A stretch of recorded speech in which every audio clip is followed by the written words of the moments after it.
Selamat pagi, saudara-saudara sekalian. Kita akan belajar selama mungkin 10-12 menit hari ini. Kalau saudara ingat, saudara-saudara, ini adalah hari yang ke-67. Kita sudah belajar dengan tema Faith over Fear sebanyak 40 pelajaran. Dan kemudian kita teruskan dengan hidup yang berarti. Kita sudah merenungkan mengenai hidup yang berarti sebanyak 25 kali. Nah, mari kita sekarang masuk ke dalam satu tema yang baru, yaitu hidup yang berbuah. Nah, saudara-saudara, kemarin saya sudah bawakan kepada saudara bahwa mengapa kita tahu bahwa hidup kita ini untuk berbuah, karena Tuhan sudah sering sekali di dalam firman-Nya mengumpamakan kita sebagai pohon, manusia itu sebagai pohon. Dan pohon itu diciptakan untuk berbuah. Sebab itu pada hari ini biarlah topik kita adalah pohon diciptakan untuk berbuah. Nah, kita akan belajar dari firman-firman Tuhan melihat diri kita melalui pohon yang disebut-sebutkan di dalam Alkitab. Jadi pohon itu diciptakan untuk berbuah. Ini kita sedang berbicara mengenai pohon buah tentunya, bukan pohon bunga. Pohon bunga dituntut oleh Tuhan untuk berbunga, tetapi kita sedang berbicara mengenai pohon buah. Kita diumpamakan sebagai pohon yang berbuah. Mari kita lihat sekarang firman Tuhan, bagaimana Tuhan menuntut buah dari setiap pohon yang Dia ciptakan. Kita akan melihat pertama-tama dari Yohanes pasal 15 ayat yang kelima. Yohanes pasal 15 ayat yang kelima, saudara sudah hafal ayat ini.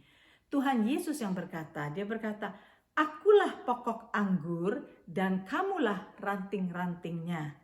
Barang siapa tinggal di dalam aku," kata Yesus, "dan aku di dalam dia, ia berbuah banyak. Sebab di luar aku kamu tidak dapat berbuat apa-apa." Kemudian kita lihat ayat yang kedua.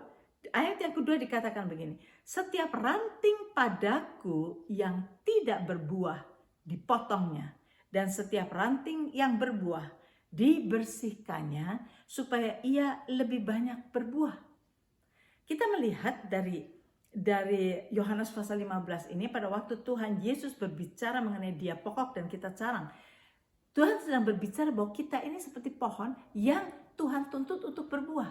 Dan Tuhan berkata bahwa kita akan berbuah kalau kita tinggal pada pokoknya, yaitu Yesus. Nah, saudara, kita tahu ayat-ayat itu. Tetapi dari ayat-ayat itu yang sering kali atau yang kita sukai adalah bukan ayat yang 2 itu tadi, tetapi ayat yang ke-7.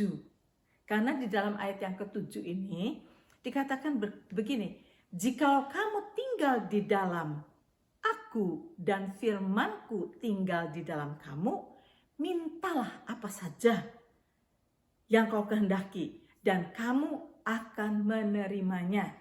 Dan biasanya pada waktu kita membaca atau mendengarkan firman Tuhan mengenai Tuhan adalah pokok dan kita caranya, kita lebih banyak bukan fokus kepada untuk kita berbuah, tetapi lebih fokus kepada kalau kita tinggal di dalam Tuhan dan firman Tuhan tinggal di dalam kita, mintalah apa saja.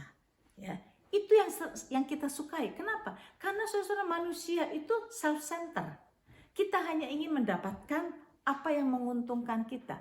Sebab itu kalau kita mendengar firman Tuhan yang minta apa saja, wah, saya mau tahu itu apa, gitu kan?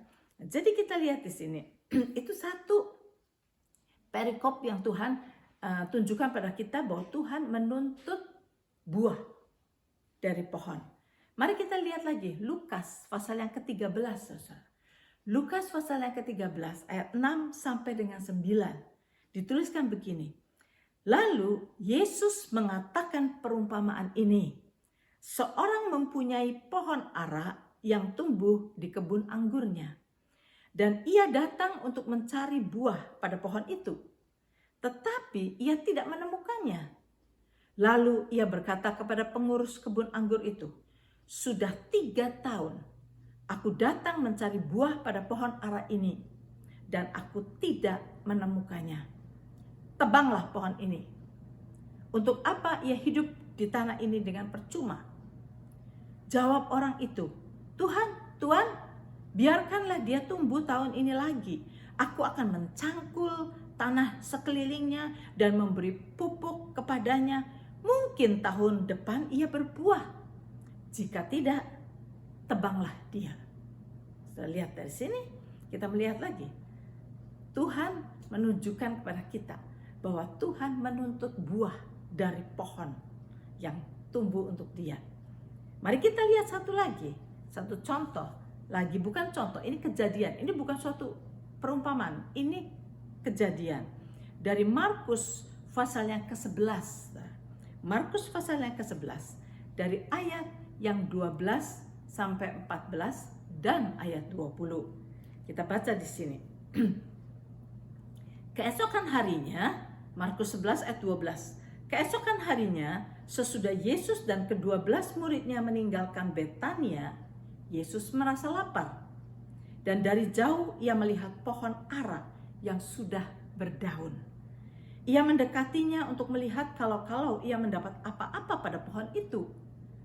Tetapi waktu ia tiba di situ, ia tidak mendapat apa-apa selain daun-daun saja, sebab memang bukan musim buah ara. Maka katanya kepada pohon itu, "Jangan lagi seorang pun makan buahmu selama-lamanya." Dan murid-muridnya pun mendengarnya. Jadi Tuhan mengutuki pohon ara itu. Ayat 20. Pagi-pagi ketika Yesus dan murid-muridnya lewat, mereka melihat pohon ara tadi sudah kering sampai ke akar-akarnya. Nah, saudara, kalau saudara membaca satu perikop firman, apakah saudara bayangkan, pikirkan, dan saudara mulai mempertanyakan, mengapa? Pada dulu saya baca ayat ini, saya selalu bertanya, Tuhan, kenapa Tuhan mengutuki pohon ara ini? Kan dikatakan sebab memang bukan musim buah ara. Nah, Tuhan kalau bukan musimnya buah ara, ya nggak ada buahnya. Kenapa Tuhan kutuki? Nah, saudara, ternyata saudara, di Israel pohon ara itu pada musim semi, begitu keluar daunnya, buahnya keluar. Pada bersamaan dengan daun, buah itu keluar. Saudara, dan Tuhan Yesus itu yang menciptakan pohon ara. Itulah sebabnya kalau saudara perhatikan di dalam ayat yang ke-13, dan dari jauh Yesus melihat pohon ara yang sudah berdaun. Kenapa perkataan sudah berdaun itu mesti ditekankan? Karena kalau sudah berdaun itu seharusnya sudah ada buah di dalamnya. Makanya dikatakan ini, Yesus dia melihat pohon ara yang sudah berdaun. Jadi dengan kata lain, Yesus adalah pencipta daripada semua pohon. Dia tahu pohon ara sudah diciptakan oleh Tuhan. Pada waktu daunnya tumbuh, buahnya tumbuh pada saat yang sama. Sebab itu dikatakan dia melihat pohon ara yang sudah berdaun. Sebab itu di dalam pikiran Yesus sudah ada buah. Begitu sampai di sana tidak ada buahnya, berarti pohon ara itu berbohong kepada Yesus. Dia pencipta dari pohon ara itu berbohong. Itulah sebabnya Tuhan Yesus marah dan Tuhan Yesus mengutuki pohon ara itu. Dikatakan, jangan lagi seorang pun makan buahmu selama-lamanya. Nah, saudara, mari kita lihat dari 3 kejadian ini, 3 macam pohon ini. Saya seringkali coba saya bayangkan, kita ini seperti apa di dalam perumpamaan yang pertama, kemudian yang kedua, kemudian yang ketiga, ini kejadian nyata. Seperti apa? Kalau kita melihat yang pertama, Tuhan berkata bahwa Tuhan adalah pokok dan kita carang-carangnya. Dari situ kita ini dituntut oleh Tuhan untuk berbuah, kan? Nah, saudara, tetapi kita seringkali memikirkan blessing dari Tuhan. Bagaimana saya mendapat blessing? Bagaimana saya mendapat blessing? Kita seringkali mendengarkan firman Tuhan hanya untuk mendapatkan blessing. Sebab itu perkataan untuk berbuah itu seringkali kita singkirkan aja. Berbuah itu susah, gitu kan? Yang saya mau adalah bagaimana mendapat blessing. Nah, jadi banyak orang Kristen yang fokusnya adalah untuk mendapat blessing, sehingga dia tidak mau memikirkan untuk berbuah. Berbuah itu susah buat dia. Jadi karena susah, ya sudah, dia singkirkan aja. Yang kedua, kalau kita melihat yang kedua ini, mengatakan bahwa perumpamaan seorang yang mempunyai pohon ara, ya, di kebunnya 3 tahun. Tuhan itu melihat dia ingin mendapatkan buah ara, tetapi ternyata dia tidak mendapatkan buah ara. Kenapa? Nah, ini adalah gambaran daripada orang Kristen yang pada waktu dia menerima Yesus, ya, bertemu dengan Yesus, somehow seseorang memperkenalkan dia dengan Yesus. Katanya kalau kamu terima Yesus sebagai Tuhan dan Juru Selamatmu, kamu selamat. Maka dia bilang, saya mau terima Yesus. Begitu dia sudah terima Yesus, dia berkata, now hidup saya santai. Saya sekarang sudah tinggal enak-enak saja sekarang, nikmati hidup. Yang penting saya sudah punya tiket masuk surga. Kalau nanti saya mati, saya masuk surga. Gitu kan? Jadi sekarang ya udah hidup aja enak-enak begitu. Asal pergi ke gereja setiap minggu, asal ikut Bible study dan sebagainya, tapi tidak memikirkan berbuah. Karena apa? Pikirannya nyantai sekarang, sudah tinggal kalau mati masuk surga. Itulah sebabnya dia tidak memikirkan untuk berbuah.